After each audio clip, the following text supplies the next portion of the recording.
You must be a great human being. What kind of mind do you have, my God? Unbelievable. Can I sing you a love song to show you how much I care for you? Wow! Are you a human being? Papaisipin kita ng oras. 5:25. Dahil meron akong pinatago sa inyo. Meron akong sinulat kanina pa bago ako pumunta dito. Ladies and gentlemen, what I've written down earlier is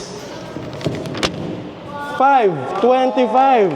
Unbelievable. Thank you, sir. Nice to meet you. You must be a great human being.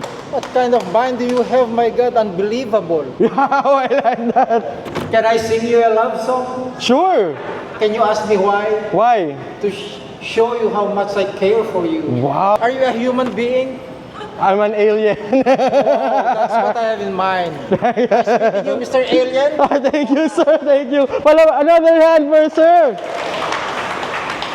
Sobrang saya ko. Inisip mo yung 5:25. This is today's date. Today is May 25. Once again, I am Justin Piñon. Enjoy the rest of the evening.